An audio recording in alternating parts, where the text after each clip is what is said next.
lot of shouting and screaming from ladies who look as if we're from the same generation, the 70s. Good morning and welcome to Live with Fern. As always, we're live and we have a fabulous Friday show for you. Kicking us off, he has been entertaining us for over 5 decades.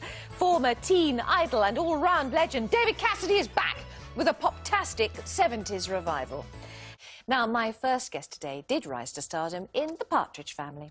And by the age of 21, he was the highest paid solo performer in the world, with a fan club that exceeded the Beatles and Elvis combined. And still entertaining, he's back on tour with 70s superstars Leo Sayer, Hot Chocolate and the band Smokey. Would you please welcome David Cassidy?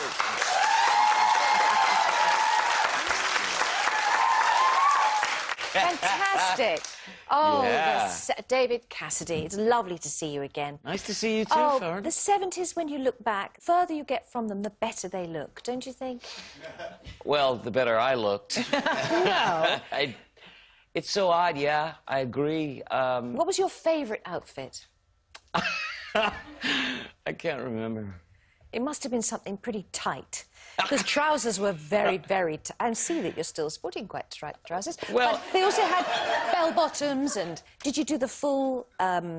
regalia? Yeah. I actually, you know, because I was a child of, as a teenager of the 60s, and very much the whole social political ideology, I lived in Los Angeles, which at the time, other than San Francisco, as a teenager going to school like everybody else, I wasn't a star. I wasn't somebody who was actually trying to set a trend. I just was on that edge and knew the places to go where my friends and I used to go and buy the newest, coolest sort of jeans, but it was the anti-brand.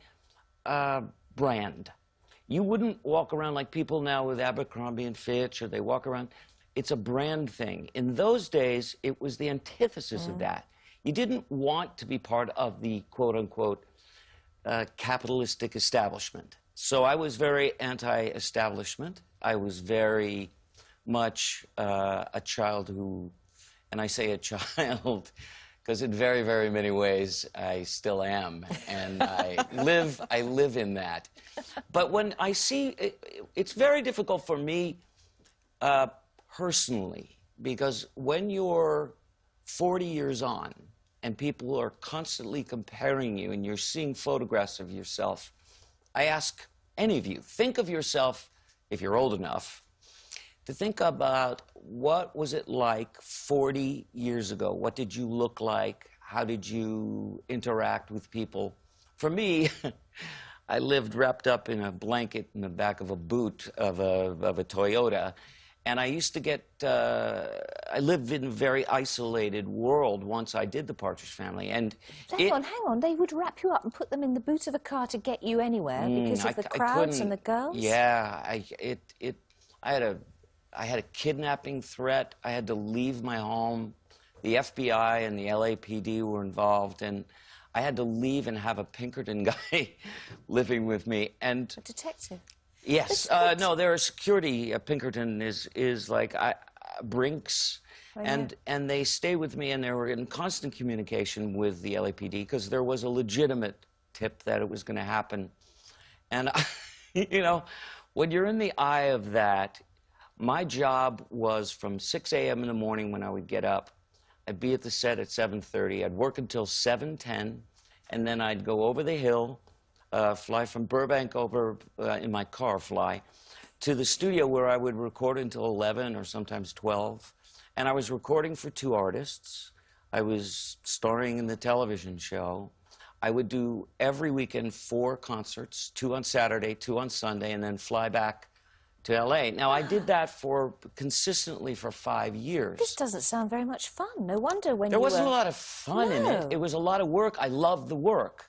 It was getting to, and it's funny because when I had an opportunity to talk to a couple of people who had lived a similar experience. One, when I met Elvis, his daughter, who was 4 or 5 at the time, was a huge fan of mine. And Priscilla and she, it's a funny story, it would take too long to tell you.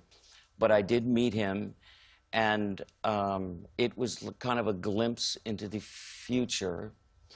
And then, conversely, I met John Lennon a few years right after my last world tour, where I played, you know, Main Road and White City and a lot of the great big stadiums all over the world. And it was an amazing experience to be me, but I had not emotionally matured from the time I was 19 when I was cast, and I started recording at 19. So by 24, no wonder you said, do you know what, I'm burnt out and I'm stopping. Yeah. And how long did you take out? And did you manage to start being who you are?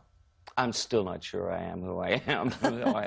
It took me a very long time to get by it professionally.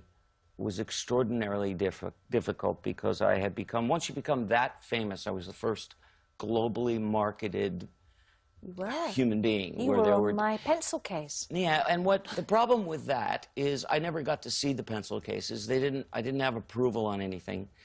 And my disappointment was when, not the bootlegging and all of that would go on, was if you joined my fan club, which, as you said, was so huge, their interest was certainly not for me. Their interest was only solely making money. And what I objected to was giving my fans, I don't care if it's $5 or £5 or $100 or £100, give my fans something great.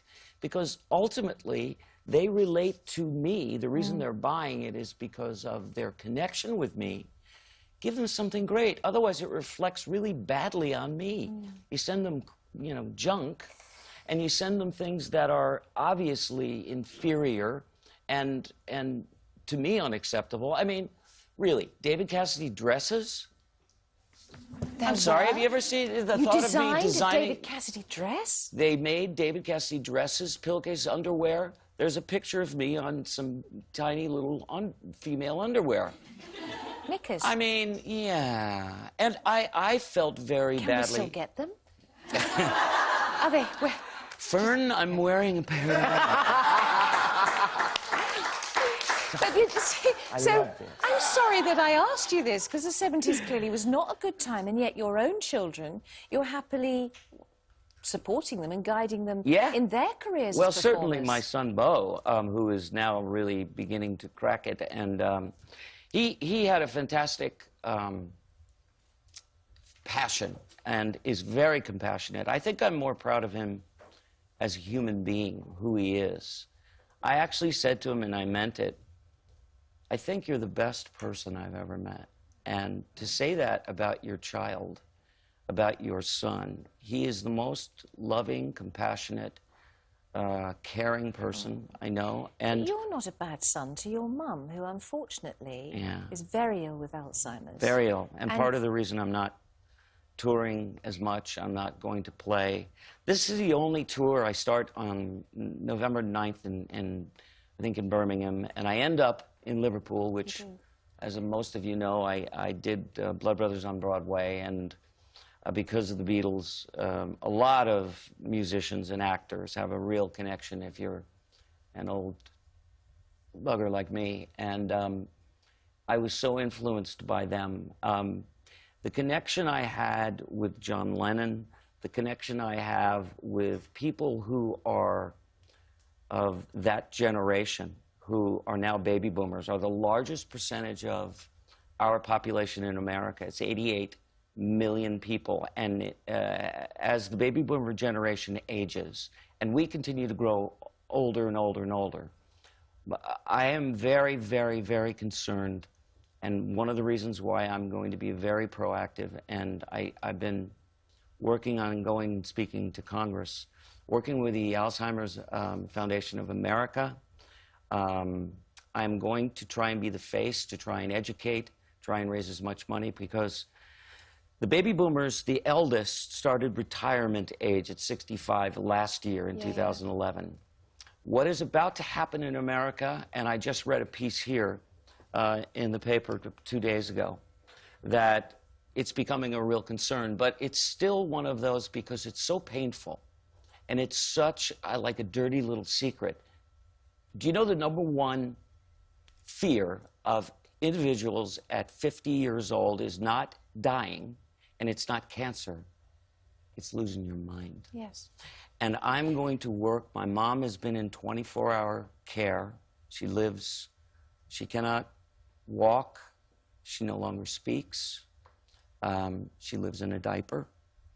And I have been taking care of her for more than the 7 years, but I have also had to take care of her most of her life. And my mother always, I always suspected she might be someone that they used to refer to as senility.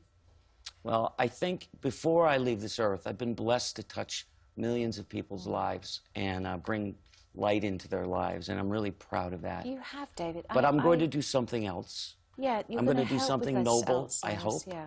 And I want very much for you, if you have a heart, you will know someone in your family or friends who will have this horrible disease that there is no cure for.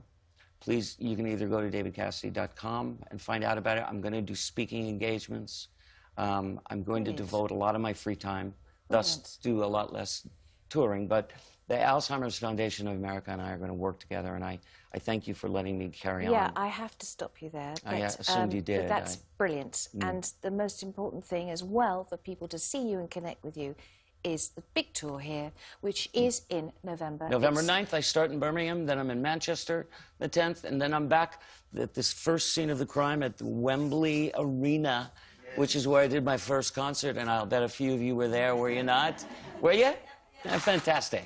And on the tour as well are Leo Sayer and Hot Indeed. Chocolate and Can't the band wait Smokey. to work It's going with to be them. fun. David, thank you. Thank Always you. wonderful to see you. Thank you, Fern. We'll see you after this.